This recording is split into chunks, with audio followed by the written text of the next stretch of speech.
Your budgie doesn't trust you because every time you reach toward that cage, its brain fires a predator alarm, and every slow, careful, well-intentioned move you make to prove you're safe lands in exactly the same category as every threat it has ever encountered. Most people spend weeks trying to earn trust through contact, not realizing that contact is the precise thing setting them back. So what do you actually do, and how fast does it work if you finally get it right? There is a cage in my spare room with a 4-month-old green budgerigar named Pip inside it. Pip has been in this house for 2.5 weeks. He is healthy. He eats every morning before I'm out of bed. He chirps at the window when the sun comes through the curtains. He has learned the sound of the kettle, the refrigerator, and the back door closing. He recognizes my voice from across the room. I know because his head turns when I speak, even when he can't see me. He knows this house. He knows my smell. He knows my face. And in 2.5 weeks, he has not once come toward my hand. Not once. Every time I reach toward that cage, slowly, quietly, palm open, voice low, he throws himself to the far corner like I'm swinging something at him. Every single time. And I know exactly what that feels like if you are sitting at home right now watching your bird do the same thing to you. I sat in that same chair for 2.5 weeks. I thought I was the problem. I thought I had somehow gotten a difficult bird, or that I was making some small technical error with my approach that I just hadn't identified yet. I was wrong on both counts. The problem wasn't me, and it wasn't Pip. The problem was the premise I was working from.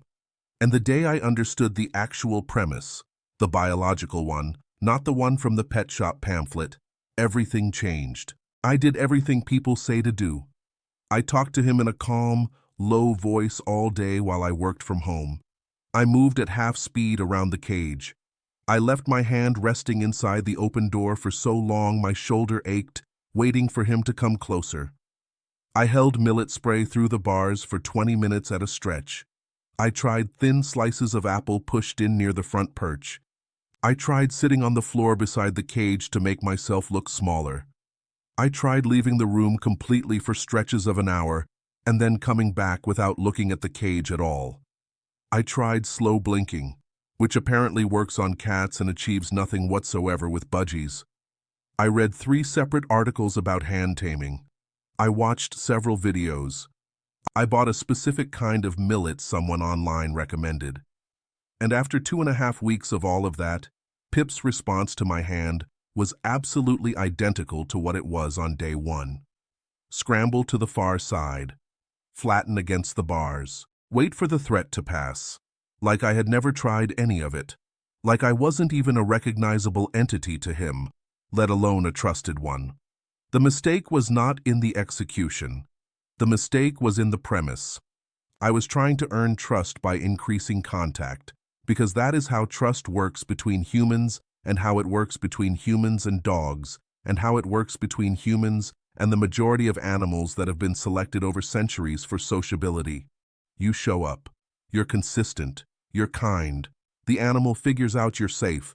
But a budgerigar is not a dog. It is not even in the same branch of the evolutionary tree as the animals most of us have experience with. And the trust-building logic that works everywhere else does not work here. Not even slightly. Think about what you already know about dogs. A puppy that's been poorly socialized will flinch from hands the first few times. What do? You let it sniff you. You let it set the pace. You do not chase it around the room trying to show it your palms. You go still, and you let curiosity do the work, because you understand intuitively that a dog will come to you when it decides to, and your job is to be appealing enough to be worth approaching. That intuition is right. It just needs to go further with a budgie, because the gap between what the bird is and what it needs to become comfortable with is so much larger. A dog has 10,000 years of genetic modification toward human cooperation. A budgerigar has 10,000 years of genetic modification toward rapid evasion of anything that looks like it might want to grab it. You are not working against a personality. You are working against a survival architecture. That is a different problem with a different solution. The other piece most people miss is what I'd call the two-person problem. When you have a bird that trusts one person in the household and not others, what you're seeing is not that the bird has bonded with person A and rejected person B. What you're seeing is that person A, probably without realizing it, has spent more time being boring near the cage, more time sitting without approaching, more time being present without being threatening. The bird did not form an emotional preference. It formed a threat classification. Person A is not on the threat list. Person B still is, which means person B can use the same protocol and arrive at the same place, because the underlying system is biological, not relational. It runs on data. You can change the data. Quick word before I go further. The old methods my family uses, there is more of it than fits in any one video. I gathered the whole of it into a book you can buy in our pinned comment below. The book is the long version. If you want it, it is there. I will not mention it again. A budgerigar evolved in one of the harshest and most exposed landscapes on Earth. Inland Australia. Open, flat, dry scrubland with almost no vertical cover, no forest canopy, no dense undergrowth, almost nowhere to hide. In that landscape, the predator list is significant. Peregrine falcons and brown falcons hunting from altitude, black kites, brown goshawks that can pull a bird out of a flock mid-flight. On the ground, large goannas, brown snakes, carpet pythons, and in more recent centuries, feral cats. A budgerigar in that environment that took a moment to evaluate whether an approaching shape was a threat or a friendly presence is a dead budgerigar. The gene pool has been selecting for speed of threat response for millions of years. The birds alive today are descended from the ones that fired first, fled first, and asked questions never. That is not a character flaw. That is the survival system that kept the species alive. And it is sitting inside the bird in your living room right now, intact and operational, completely indifferent to the fact that you bought it from a pet shop and have spent 2 weeks being very kind to it. When you reach toward the cage, your Budgie's brain does not access its memory of your good behavior. It does not weigh the millet you've offered against the size of your approaching hand. It fires an alarm. The technical name for the stress hormone in birds is corticosterone, the avian equivalent of the cortisol and adrenaline that floods your own system when something scares you badly. Heart rate spikes, muscles prime for immediate flight. The entire cognitive landscape narrows to a single imperative: escape. This happens in milliseconds. It is not a decision. It is a reflex. And here is the part that most people have no framework for. Every time that reflex fires, the neural pathway that triggered it gets reinforced, not weakened by familiarity. Reinforced. The brain, under threat conditions, does not gather evidence for both sides of an argument. It writes the same note louder and faster each time it fires. Hand appears, terrible feeling starts. Hand appears, terrible feeling. You are not demonstrating safety through repeated exposure. You are demonstrating that hands reliably precede this experience, and the experience is the worst one the bird knows. After 2 weeks of approach and scramble, many birds begin to show a preemptive stress response. They start reacting when you stand up across the room, before you've moved toward the cage at all, because they've learned the sequence that ends with your hand appearing. You have accidentally trained the fear to run earlier in the chain. That is a worse position than you started from. The logic of the whole approach has to invert. What you need to become is boring, not kind, not safe, not reassuring. Boring, predictable, environmental. A budgie has no stress response to the chair in the corner, the lamp on the side table, or the refrigerator. These are things it has classified as background, present, non-threatening, not worth attending to. That is the category you need to occupy. And you get into that category not by proving you're harmless, but by becoming so reliably, repeatedly, monotonously unremarkable that the bird's threat detection system runs out of reasons to keep you on the list. You do not earn your way off the list through gestures. You earn your way off through volume of evidence that you are not doing anything that matters. And here is the counterintuitive core of the whole protocol. You cannot give a budgie trust. It is not a thing you can transfer. Trust, in a prey animal, is a conclusion that the nervous system reaches independently after accumulating enough contrary evidence. Your job is to generate that evidence correctly, in the right sequence, in the right amounts, so that the bird's own brain arrives at the conclusion you need it to reach. The bird has to walk across the line voluntarily. You cannot carry it. And when it does walk, when it steps toward your hand by choice, something has genuinely changed in its threat model. That change is durable. It is the opposite of what you get from a bird that landed on your finger because you maneuvered it into a position where it had no other option. Forced contact produces a bird that tolerates you. This protocol produces a bird that seeks you out. Those are completely different things to live with. Here is the week, in order. Days 1 and 2 are what I call the settling window, and most people skip it because it looks like nothing. It is not nothing. You place the cage at human eye level, not on the floor, not on top of a wardrobe, at the height where the bird's eye is roughly level with yours when you walk past normally. You put it in a room the family actually uses. The kitchen, the main living area, somewhere that has foot traffic and conversation and the sound of meals being made and doors opening and television running. Not a quiet study, not a bedroom. Silence is not calming for a budgie the way it is for humans. In the wild, silence means a predator has silenced everything around it. The ambient noise of a busy household is what safety sounds like to an animal that evolved in a chattering flock. Move through that room normally. Don't approach the cage. Don't make eye contact with the bird on every pass. Just live. Let the bird observe for 2 full days that humans are large, active, loud, frequently in each other's way, and completely uninterested in catching it. By the end of day 2, you are measurably less threatening than you were on arrival. The threat model has already started revising. You did that without a single deliberate training session. Day 2 into day 4, you add the chair move. Pull a chair to within 3 feet of the cage and sit there twice a day, 10 to 15 minutes each session. Not facing the cage, angle yourself slightly sideways, as if you chose that chair because of the light or the view, not because of the bird.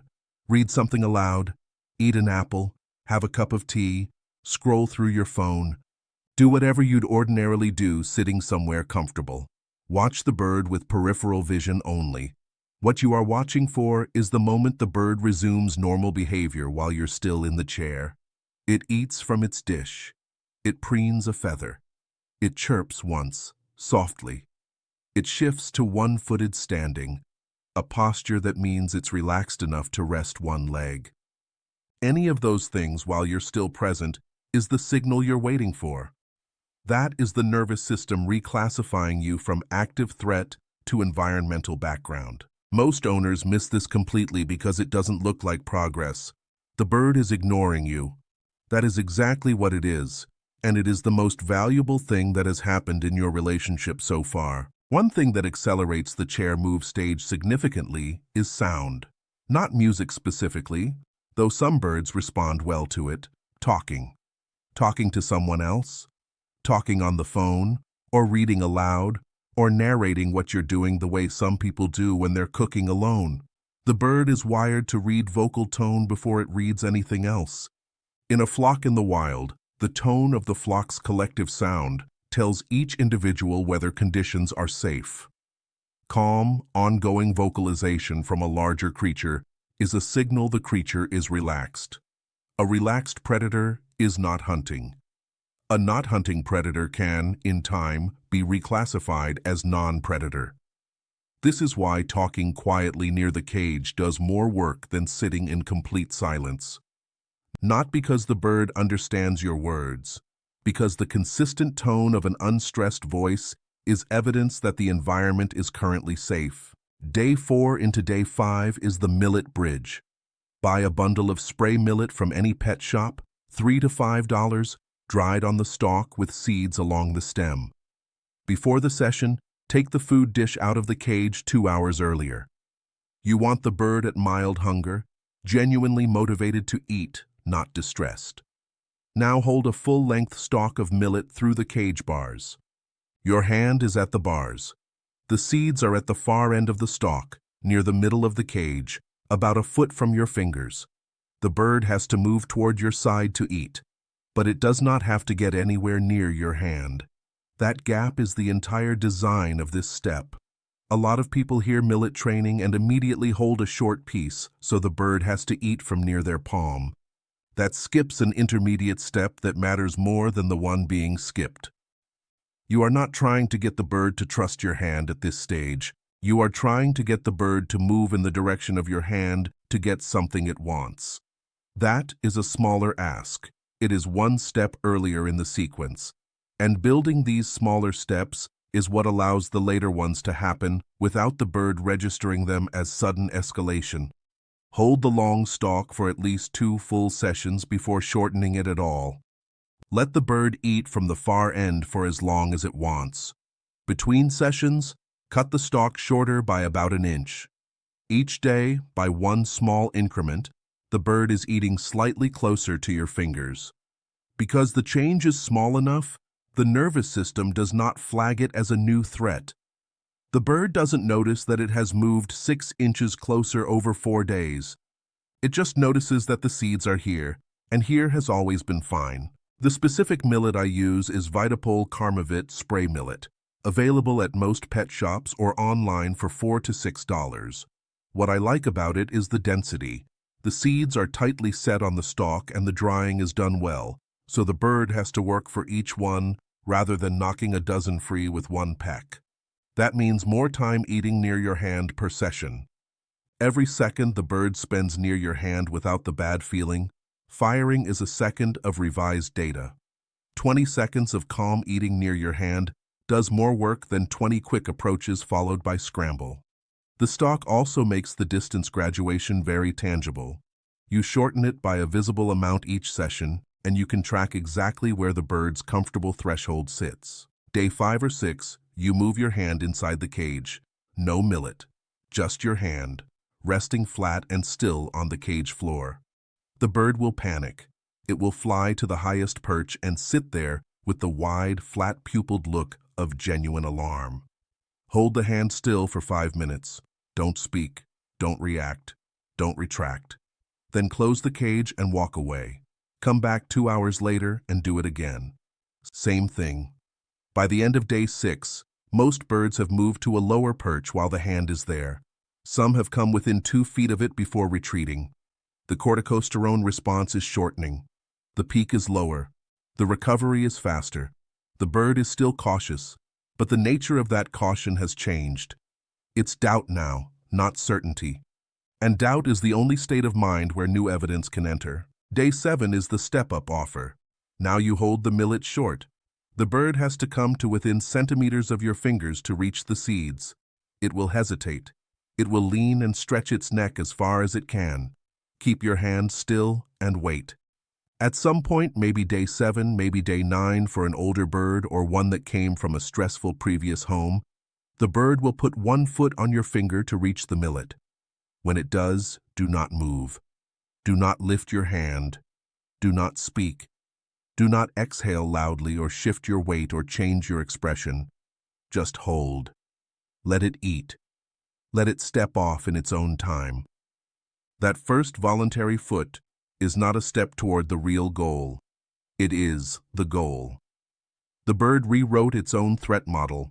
It decided, on the basis of evidence it gathered itself over a week of its own experience, that your hand was acceptable enough to land on. That is a different thing entirely from a bird that ended up on your hand because you cornered it. You cannot fake that rewriting. You can only create the conditions for it. Now here is why this matters in ways that go beyond the finger trick. A budgie living under chronic distrust is a physically compromised animal. Corticosterone running elevated for weeks suppresses immune function in birds. It disrupts sleep cycles. Budgies need 10 to 12 hours of proper sleep to function well, and a bird that startles every time you move across the room is not getting that sleep. Chronically stressed budgies have more feather problems, more digestive irregularities, more susceptibility to infection. They live shorter lives. The birds that end up on Gumtree 6 months after purchase are almost always birds whose stress systems ran hot every single day under a well-meaning owner who had no idea that every approach session was making things worse. 2 weeks of the low-contact protocol I just described costs you almost nothing in time and absolutely nothing in effort. It is not the passive choice. It is the correct one. My grandmother kept budgies for 30 years. A green and yellow pair she had for most of my childhood, both of them flying loose in her kitchen while she cooked, landing on her shoulder to inspect whatever she was making, sitting on the curtain rod in the evenings to watch television. She never read anything about stress hormones. She never took a course. But she understood the principle so precisely that it was just how she talked about birds. She used to say, "You don't tame a bird. The bird finds its way to you. All you do is make the road smooth." I was 10 the first time I heard that, and it sounded like a nice thing an old woman said about her pets. I understand now that she was being technically precise. What she was describing is the same thing behavioral scientists call the absence of aversive association. The bird comes to you not because you've demonstrated love or kindness in any way it can register, but because you are a thing it has no reason to avoid. You are the road. You are smooth. That's the whole job. And that reframe matters because it tells you exactly what to measure. You're not measuring whether your bird likes you yet. You're measuring whether it has stopped actively avoiding you. Those are different points on the same journey, and the second one comes first. The birds that don't make it, the ones that live at maximum cage distance for 2 years and then get rehomed, are almost always birds whose owners tried hard and long and in the wrong direction until the fear association set permanently. You can undo that, but it takes months of careful work, and even then it's never as clean as getting it right the first time. Beginning correctly is not just easier, it is kinder, and it makes a difference the bird carries for its entire life. A budgie that built its first trust the right way, through its own choice, at its own pace, goes on to be a bird that adapts more readily, recovers more quickly from disruption, and forms bonds with new people faster when the household changes. The nervous system that learned trust once can learn it again. The nervous system that learned fear just keeps rehearsing it. So tonight, pull a chair close. Don't open the cage. Don't offer anything. Sit for 10 minutes with a book or your phone and do what you'd normally do sitting somewhere quiet. Watch the bird with peripheral vision. Note where it is at minute 1 and minute 9. Watch whether its feathers loosen. Watch if it moves to the food dish.